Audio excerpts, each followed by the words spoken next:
Le triomphe retentissant à la bataille de Montgisard en 1177 modifia radicalement la perception qu'avaient alliés et adversaires de Baudouin IV. Autrefois considéré comme un jeune roi frêle, il se révéla un chef militaire compétent, faisant preuve de génie tactique et d'une bravoure inébranlable.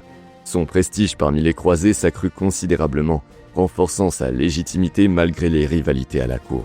Cette victoire non seulement renforça le moral des forces chrétiennes au Levant, mais approfondit également la conviction que Baudouin était divinement choisi pour protéger Jérusalem. Cependant, il restait parfaitement conscient de la précarité de sa situation. Saladin ne resterait pas passif indéfiniment, et le royaume de Jérusalem avait besoin de renforts et de fortifications pour résister aux futures attaques.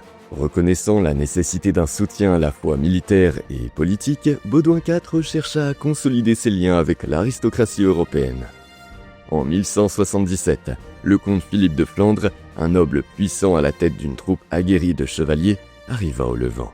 Figure de premier plan de la politique européenne, la présence de Philippe conféra non seulement une force militaire, mais aussi un prestige considérable au royaume de Baudouin. Baudouin tenta de convaincre Philippe de s'engager activement dans des batailles contre Saladin, mais le comte de Flandre privilégia ses propres intérêts, se concentrant sur l'obtention d'une influence sur Antioche et Tripoli. Malgré cette réticence, son séjour temporaire dans la région renforça les défenses chrétiennes et envoya un message à l'Europe que Jérusalem restait une cause digne d'être soutenue. Tout en négociant avec Philippe, Baudouin s'efforça également de cultiver des alliances avec les Byzantins et les souverains d'Édesse et de Tripoli, s'assurant que son royaume serait préparé à toute offensive musulmane future. Pleinement conscient que le conflit avec Saladin était loin d'être terminé, Baudouin investit d'importantes ressources dans la fortification de sites stratégiques. L'un des projets les plus ambitieux entrepris durant cette période fut la construction du Chastelet, une forteresse érigée près du gué de Jacob sur le fleuve Jourdain. Cette place forte était conçue pour exercer un contrôle sur la route vitale entre Damas et Jérusalem, entravant les mouvements de Saladin et protégeant la région des incursions. Le Chastelet était une structure formidable, construite avec des murailles imposantes, des tours défensives et une garnison bien entraînée de chevaliers et de soldats. Cependant, son existence même représentait un défi direct aux ambitions de Saladin. Considérant la forteresse comme un obstacle majeur à son expansion, le sultan rassembla rapidement une armée pour la démolir avant qu'elle ne puisse devenir un bastion imprenable. Le règne de Baudouin IV, désormais renforcé par des alliances stratégiques et des défenses fortifiées, se prépara aux représailles inévitables de Saladin, qui ne laisserait pas la puissance croissante des croisés en Terre Sainte sans réponse. Pourtant, malgré ses succès militaires et diplomatiques, la santé de Baudouin continuait de décliner à un rythme alarmant. La lèpre, qui avait été autrefois à peine perceptible, progressait sans relâche, limitant sa mobilité et le privant progressivement de sa capacité à diriger directement les troupes. Ses doigts commencèrent à s'atrophier et sa vision se détériora. Le même roi qui avait fait preuve d'une grande vaillance sur le champ de bataille faisait maintenant face à une bataille encore plus redoutable au sein de son propre corps.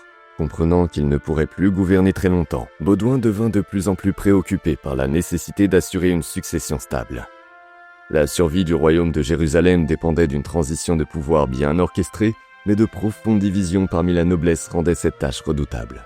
Dans ce contexte, la princesse Sibylle, sœur de Baudouin, devint une figure centrale. En tant que seule héritière directe du roi, elle jouait un rôle crucial dans les plans de succession.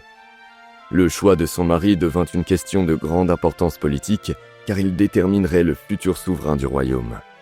En tant que fille aînée d'Amaury Ier, Sibylle était la successeur naturelle si Baudouin ne laissait aucun héritier direct. Élevée à la cour, elle reçut une éducation digne de son statut royal, étudiant la gouvernance, la diplomatie et l'art de gouverner. Elle avait longtemps été préparée à un rôle de premier plan, façonné par l'influence des élites de Jérusalem et des plus proches conseillers de son frère. Au-delà de l'éducation formelle, Sibylle fut formée à naviguer dans le réseau complexe d'alliances nécessaires pour maintenir la stabilité dans une région en proie à la fois à des conflits internes et à des menaces externes.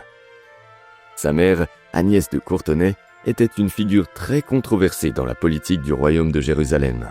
Bien qu'elle ait été dépouillée du titre de reine consort après l'accession d'Amaury, elle continua d'exercer une influence considérable en coulisses à la cour. Son talent pour former des alliances et manipuler les dynamiques politiques fit d'elle une force décisive dans le choix du futur mari de Sibylle.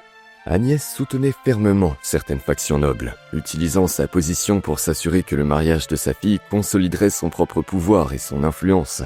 Cette approche provoqua des tensions au sein de la cour, car de nombreux barons considéraient le mariage de Sibylle comme un facteur critique pour la stabilité du royaume. En 1176, Sibylle épousa Guillaume de Montferrat, surnommé Longue Épée. C'était un noble de haut rang dans l'aristocratie italienne et française, un guerrier aguerri et un allié stratégique précieux pour Jérusalem. Sa prestigieuse lignée laissait espérer qu'il engendrerait un héritier pour assurer la continuité de la dynastie. Le mariage fut célébré en grande pompe et la présence de Guillaume renforça temporairement la position politique de Sibylle. Cependant, leur union fut tragiquement brève. À peine un an plus tard, en 1177, Guillaume succomba à une grave maladie, probablement le paludisme. Sa mort soudaine laissa Sibylle dans un état de vulnérabilité, d'autant plus qu'elle était enceinte de leur premier enfant. Après le décès de son mari, Sibylle donna naissance à Baudouin V, qui hériterait finalement du trône. En tant que veuve et mère du futur roi, elle devint encore plus centrale dans le paysage politique du royaume, attirant l'attention des factions nobles rivalisant pour le contrôle de son remariage. La mort de Guillaume et la naissance de Baudouin V ne firent qu'intensifier la lutte pour le pouvoir, plaçant Sibylle au cœur des intrigues de la cour. Vers 1179, un noble français nommé Guy de Lusignan arriva à Jérusalem. Originaire du Poitou, c'était un petit noble avec peu de terre ou d'influence en Europe. Accompagné de son frère, Amaury de Lusignan, qui avait déjà gagné les faveurs de la cour, Guy cherchait à améliorer son statut en Terre Sainte. Son arrivée coïncida avec une période de grande agitation politique. Amaury obtint rapidement un rôle prépondérant en tant que connétable du royaume et ses liens étroits avec Sibylle et sa mère ouvrirent la voie à Guy pour qu'il devienne un prétendant dans la lutte pour la succession. En 1180, Sibylle avait épousé Guy de Lusignan. L'union était fortement soutenue par Agnès de Courtenay, qui voyait un moyen de maintenir son influence sur la cour. Cependant, le mariage suscita une opposition féroce parmi la noblesse. Des figures clés telles que Raymond III de Tripoli et la puissante famille d'Ibelin s'opposèrent ouvertement à cette union, arguant que Guy n'avait pas la capacité de gouverner et que son règne ne ferait que déstabiliser davantage le royaume. Cette division croissante au sein de la noblesse exacerba la situation déjà précaire à la cour de Baudouin IV. Alors que sa santé se détériorait rapidement, le jeune roi se retrouvait non seulement à lutter contre la menace omniprésente de Saladin, mais aussi contre des conflits internes croissants qui menaçaient de défaire la fragile unité des croisés. Finalement, ce mariage controversé joua un rôle central dans la crise qui allait mener à la chute éventuelle du royaume de Jérusalem, préparant le terrain pour les conflits décisifs qui détermineraient le sort de la Terre Sainte.